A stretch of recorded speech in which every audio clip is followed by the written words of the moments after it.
आप सीखेंगे बिल्कुल साधारण वाक्यों का, बिल्कुल सिंपल सेंटेंसेस का ट्रांसलेशन। हिंदी में वाक्य होंगे और उनको किस तरीके से आप बिल्कुल आसान तरीके से कैसे इंग्लिश में बनाएंगे, तो वो मैं यहाँ पर आपको बताऊंगी। तो सबसे पहले एक बेसिक सा कॉन्सेप्ट है, उसको आप समझें। जैसे कि कोई चीज़ होगी, ध्यान रखना है, कोई भी थिंग हो सकती है, जैसे कि car, costly shoes, mobile phone, book etcetera. ऐसे और भी थिंग्स होगी, जो भी चीज़ आपके आसपास नज़र आ रही है वो सारी चीज़ें। रिलेशंस होंगे, मतलब रिश्ते, जैसे कि father, brother, mother, sister, wife, friends, ये सारे जो रिलेशंस है वो। फिर है बॉडी पार्ट्स, इनको आप गहराई से समझें। उसके बाद इन्हीं के ऊपर जो सेंटेंसेस होंगे ना हिंदी के, उनको आप इंग्लिश में बनाएंगे बहुत ही आसान तरीके से, और ढेरों हज़ारों सेंटेंसेस आप खुद से बना पाएंगे, हिंदी में होंगे और आप उनको बहुत ही आसान तरीके से अंग्रेज़ी में बना पाएंगे। फिर है बॉडी पार्ट्स, आपको बताना है बॉडी पार्ट्स के बारे में। आईज़ होना, जैसे हैंड्स, जितने भी बॉडी पार्ट्स हैं, नोज़ एट्सेट्रा, इनको जब बताएंगे तो किस तरीके से हम इंग्लिश में बनाएंगे। और डिजीज़ होना, जैसे कि फीवर होना, कोल्ड, पेन, और कोई भी डिजीज़ आपके बॉडी में जो भी दर्द हो रहा है, पेन हो रहा है, तो उसको आप क्रिएट करेंगे, इंग्लिश में कैसे बनाएंगे। फिर है हैबिट होना, हैबिट मीन्स जैसे हॉबी होना, ठीक है। करेज यानी साहस, राइट होना, हक, डिज़ायर मतलब कोई इच्छा होना, ऐसी कोई भी हैबिट हो सकती है आपके अंदर। नॉलेज हो सकता है, ज्ञान हो सकता है, आपके अंदर किसी चीज़ का एक्सपीरियंस हो सकता है, तो उसको आप इंग्लिश में कैसे बनाएंगे। उनको आप बनाते हैं ऐसे वाक्यों को हैज़ और हैव की सहायता से। किसकी सहायता से? हैज़ और हैव की सहायता से, ठीक है। अभी है तो हैज़ हैव का यूज़ करेंगे, और आपके पास ये सब चीज़ें थी तो आप HAD हैड का यूज़ करेंगे, HAD हैड का यूज़ करेंगे। तो सबसे पहले आप देख लें कि हैज़ और हैव का यूज़ कहाँ किया जाता है। जैसे कि ही हो गया, ही, शी, इट और नेम, कोई भी एक जने का नाम, इन सभी के साथ आप यूज़ करेंगे हैज़ का। क्लियरली आप इसको याद कर लें, he has, she has, it has, और राम हैज़ या Shyam has, Rohan has, Sita has, इस तरीके से आप नाम के साथ भी हैज़ का यूज़ करेंगे। इट हैज़, कोई भी वस्तु होगी तो उसके साथ भी इट हैज़ ऐसे इस्तेमाल करेंगे। यानी कि एक तरीके से कहा जाए, जब हम एक की बात करेंगे तब हम HAS हैज़ का यूज़ करेंगे। अब जान ले हैव का यूज़। आई हैव, आई के साथ हम हैव का यूज़ करेंगे, आई हैव।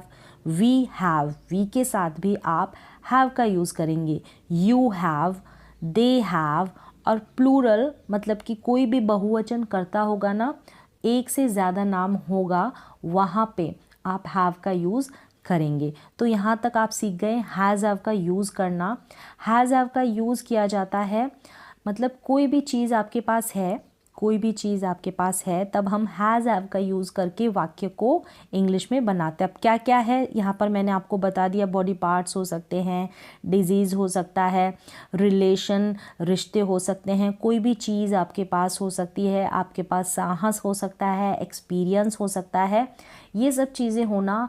और उनको अब हम सीखेंगे इंग्लिश में कैसे हम बनाएंगे वाक्यों को।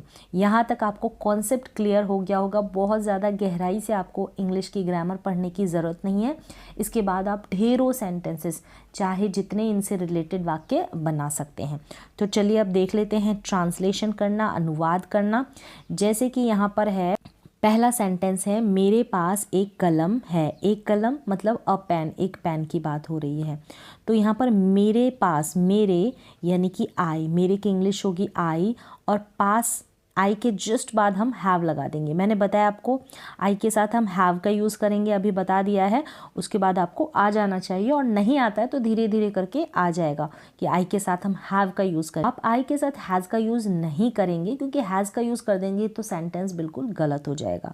तो मेरे पास, मेरे यानी कि आई, पास का सेंस देगा। ज़रूरी नहीं है कि पास हो वाक्य में, लेकिन यहाँ है तो हम हैव लिख देंगे। आई हैव एक कलम, आई हैव।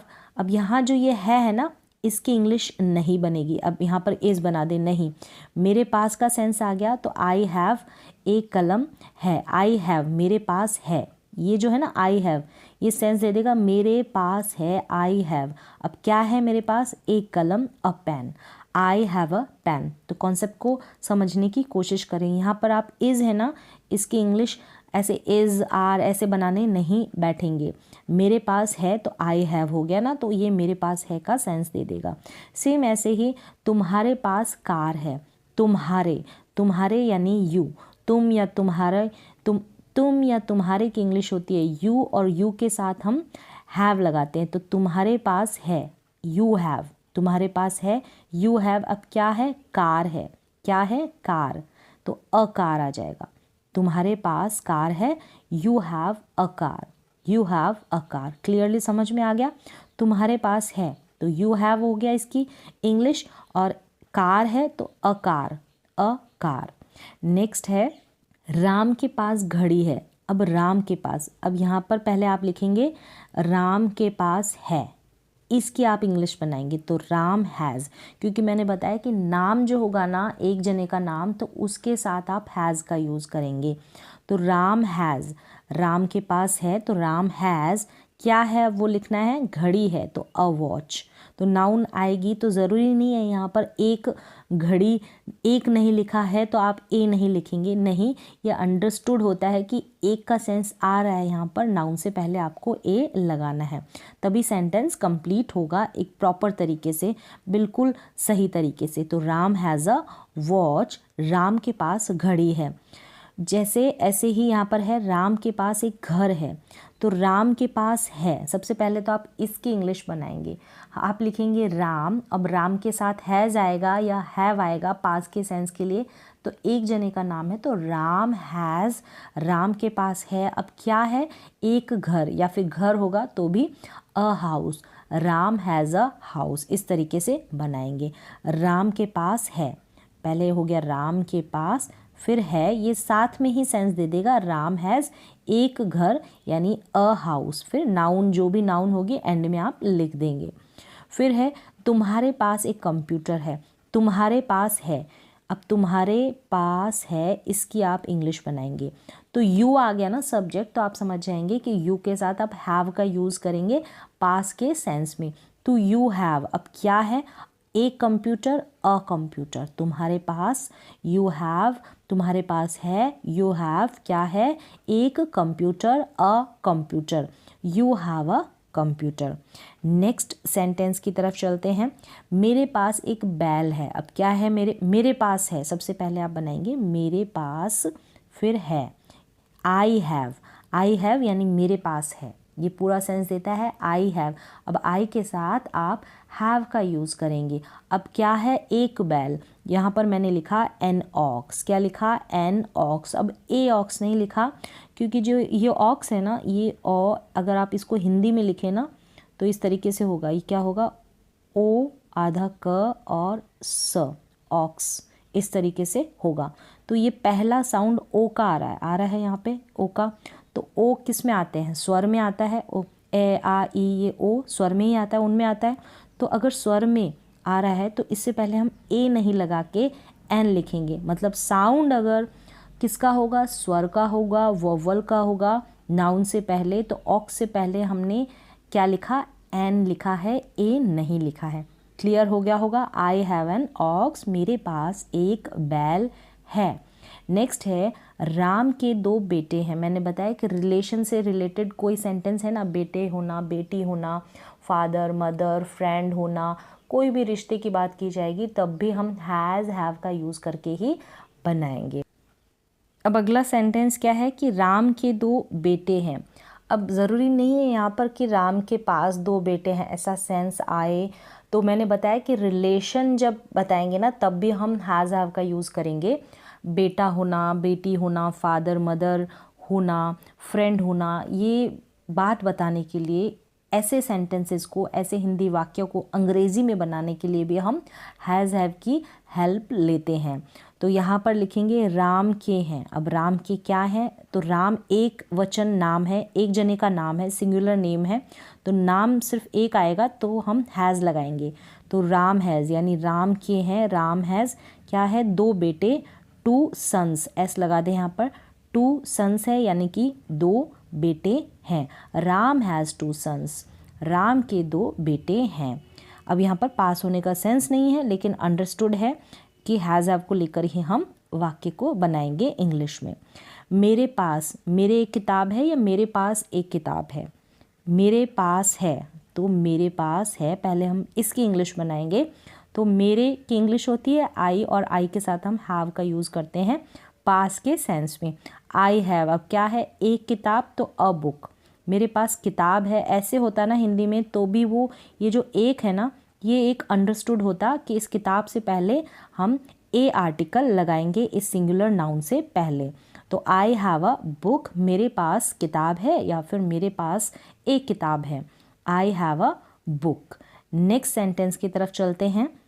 क्या है, मेरे एक दोस्त है।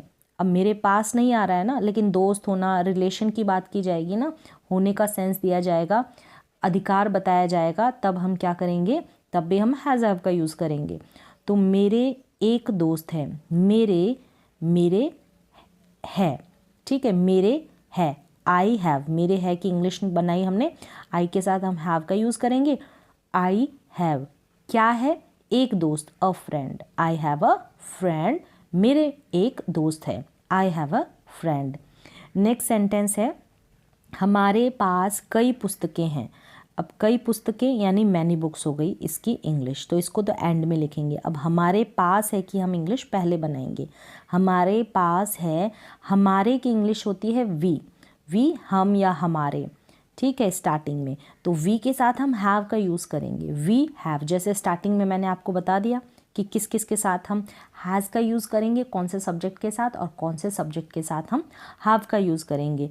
तो वी हैव यानी हमारे पास है कई पुस्तकें, यानी कि मैनी बुक्स। इस तरीके से आप ट्रांसलेट करेंगे। तो जितनी ज़्यादा प्रैक्टिस करेंगे, तो ये आप पहले ढेरों सेंटेंसेस बनाएं हैज़ हैव को लेकर, आपके पास क्या क्या है वो चीज़ें बताने के लिए आप हैज़ हैव का यूज़ करके ढेरों सेंटेंसेस बनाएं और प्रैक्टिस करें। उसके बाल लंबे हैं। अब मैंने बताया कि बॉडी पार्ट से रिलेटेड जो भी आपकी बॉडी में है, चाहे आपकी फिंगर्स है, हैंड है, आपके बाल है, सुंदर बाल है, घने बाल है, ये सब बताने के लिए भी हम हैज़ हैव का यूज़ करेंगे। तो उसके, ठीक है, उसके हैं, अब शी हैज़ लिखेंगे सबसे पहले।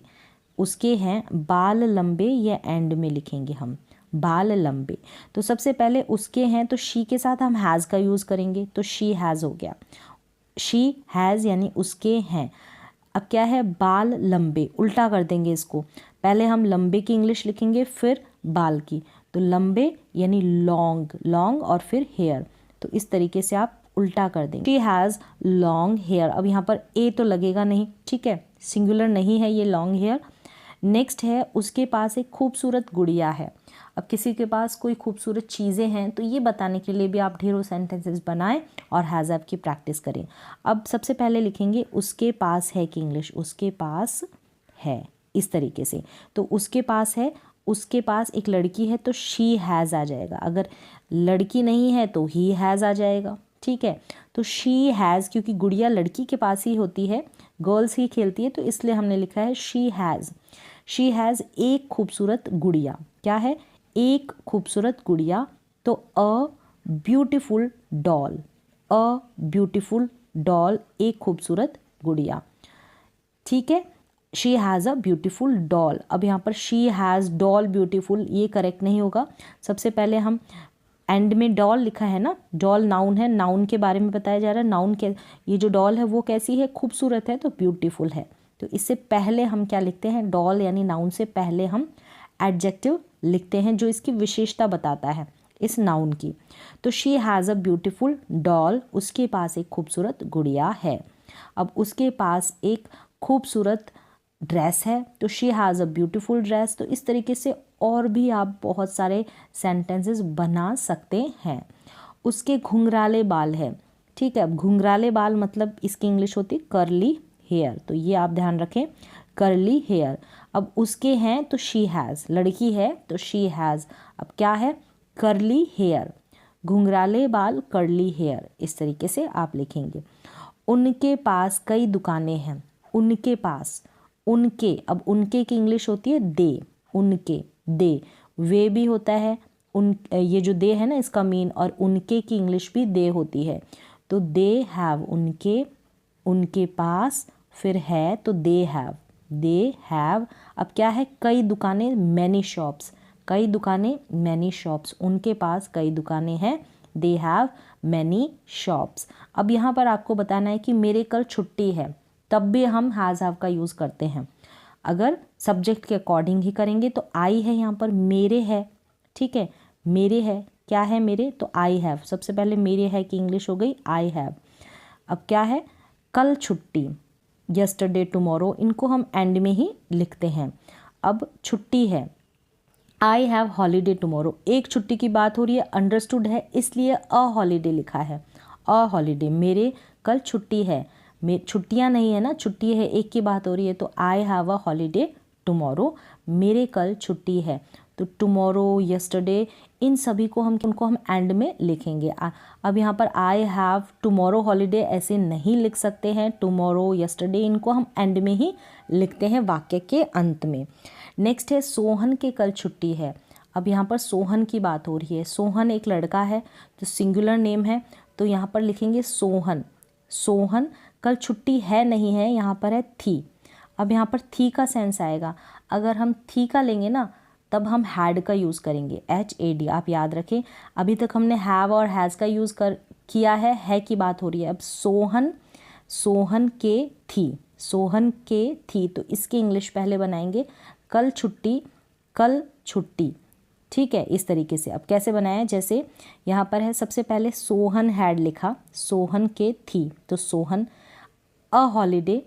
अब यस्टरडे की बात हो रही, क्योंकि बीते हुए कल की बात हो रही है, तो यस्टरडे लिखा, यस्टरडे, टुमारो, ये हम एंड में ही लिखेंगे। Sohan had a holiday yesterday, Sohan had a holiday yesterday. अब यहाँ पर हैड का यूज़, थी का सेंस आया, इसलिए हमने हैड का यूज़ किया है। इस तरीके से थी का सेंस आएगा, वहाँ पर हम हैड का यूज़ करेंगे। और यहाँ पर मेरे कल छुट्टी है, कल की बात हो रही है, फिक्स्ड है ना कल की छुट्टी, तो यहाँ पर विल वगैरह नहीं लगाएंगे, ऑलरेडी फिक्स्ड है छुट्टी के बारे में, ये नोन है कि कल छुट्टी है, तो आई हैव अ हॉलीडे टुमारो। इस तरीके से आप बनाएंगे, तो यहाँ पर आप कंफ्यूज ना हो, फ्यूचर की बात दे रहे नहीं, इसको हम हैज़ हैव से ही बनाएंगे इस वाक्य को। अब नेक्स्ट सेंटेंस देख ले, मेरे दादाजी के पास 10 गायें थी, यहाँ पर भी थी आ गया, मेरे दादाजी के पास, ये हम एक साथ बनाएंगे, मेरे दादाजी के पास थी, तो my grandfather, my grandfather had आ जाएगा, यहाँ पर हैज़ हैव नहीं आएगा। और एक चीज़ आपको ध्यान रखनी कि हैड का यूज़ हम सारे सब्जेक्ट है ना उन सभी के साथ करते हैं, he, she, it, I, we, you, they, singular noun हो या प्लूरल सब्जेक्ट हो, सभी के साथ हम क्या करते हैं, हैड का यूज़ करते हैं। थी का सेंस आता है, पास्ट में कोई चीज़ हमारे पास थी, तो माई ग्रैंडफादर हैड, अब क्या थी, 10 काउज, 10 गायें, तो 10 cows, my grandfather had 10 cows. तो यहाँ पर आपको हैज़, हैव और हैड का कॉन्सेप्ट थोड़ा बहुत क्लियर हुआ होगा, और जो वाक्य है हिंदी के उनको भी आप इंग्लिश में बना पाए होंगे, तो ये प्रैक्टिस से और ज़्यादा बेहतर और ज़्यादा आपको समझ में आएगा। एक और सेंटेंस यहाँ पर देखें, जैसे कि टेबल है, सिंपल सा सेंटेंस, प्रीवियस क्लास में भी मैंने आपको बताया था कि टेबल है। अब टेबल यानी कि अ टेबल हो गया, है का सेंस है इज़ हो गया, तो इज़ अ टेबल, इस तरीके के वाक्य जो है, इस तरीके के जो सेंटेंसेस है उनको हम बिना सब्जेक्ट की नहीं बना सकते, तो एज अ सब्जेक्ट यहाँ पर देयर का यूज़ किया गया है। टेबल है, there is a table, there is a table. कुर्सी है, तो सेम ऐसे ही देयर, ठीक है की इंग्लिश लिखी इज़, कुर्सी यानी अ चेयर, मैंने बताया ना एक नहीं लिखा है कि एक कुर्सी, अगर आप ऐसे भी लिख देंगे तो सेम ऐसे ही बनेगा, नोन है कि एक कुर्सी की बात हो रही है, इसलिए अ चेयर हम लिखेंगे। ये सेंटेंस में अंडरस्टूड है, थोड़ी बहुत चीज़ें अपन को समझनी पड़ती है। फिर है कि रोहन वहाँ है, सबसे पहले हम सब्जेक्ट लिखेंगे, रोहन किसकी बात हो रही है यानी कि इज़ एक है ना, वहाँ यानी कि देयर, वहाँ यानी कि देयर। अब यहाँ पर ये देयर का सेंस दे रहा है, यानी पोजीशन बता रहा है, रोहन की प्लेस बता रहा है कि वो उस जगह पर है, वहाँ है ऐसे, तो यहाँ पर एज अ सब्जेक्ट इसका यूज़ नहीं हुआ है, रोहन इज़ देयर, रोहन वहाँ है, ठीक है, यहाँ नहीं वहाँ है, ऐसे बता रहे हैं हम। तो एक किताब है, अब किताब है या फिर एक किताब है, कैसे भी बना सकते हैं, यानी एक किताब, अ बुक, है यानी इज़, तो देयर इज़ अ बुक, समझ में आ रहा होगा। ऐसे जो सेंटेंसेस होंगे, एक किताब है, 4 पेड़ है, ठीक है, 2 ग्लास है, थोड़ा पानी है, तो ऐसे वाक्य हम देयर की सहायता से बनाते हैं, देयर की हेल्प से हम बनाते हैं। There is a book. एक राजा था, क्या सेंटेंस है, एक राजा था। तो राजा, एक राजा यानी कि अ किंग था, एक राजा है तो वॉज आएगा था के लिए, तो there was a king, same ऐसे ही है, था का सेंस आएगा। यहाँ पर भी क्या नहीं है, हमारे पास सब्जेक्ट नहीं है, तो एज अ सब्जेक्ट हम देयर का यूज़ करेंगे। यहाँ पर आप इसका हिंदी में मीनिंग नहीं निकालेंगे कि वहाँ एक राजा था, नहीं, एक राजा था, देयर वॉज अ किंग, कोई कहीं पर था तो there was a king. Next है एक लड़की है, एक लड़की है, एक लड़की यानी कि अ गर्ल, है यानी कि इज़, ठीक है, तो there is a girl, same ऐसे ही एज अ सब्जेक्ट हमने यहाँ पर देयर का यूज़ किया है इस वाक्य को पूरा करने के लिए। तो ऐसे आप बहुत सारे सेंटेंसेस लें और खुद से बनाएं। जब तक आप बनाएंगे नहीं तो आपको देयर का कॉन्सेप्ट भी क्लियर नहीं होगा। बहुत सारे सेंटेंसेस बना सकते हैं आप यहाँ पर, आप जैसे हैज़ हैव की हेल्प से, हैड की हेल्प से, आपके पास कोई चीज़ है तब आप हैज़ हैव का यूज़ करें, आपके पास कोई चीज़ थी तो आप हैड का यूज़ कर कर बनाएं, ठीक है, और कोई कहीं पर, और इस तरीके से भी 4 पेड़ हैं या 4 पेड़ थे, 2 घर है, तो ऐसे वाक्य भी आप देयर की हेल्प से बनाएं। तो आज की क्लास में बस इतना ही, मिलते हैं एक और नई एजुकेशनल क्लास के साथ, तब तक के लिए थैंक यू सो मच।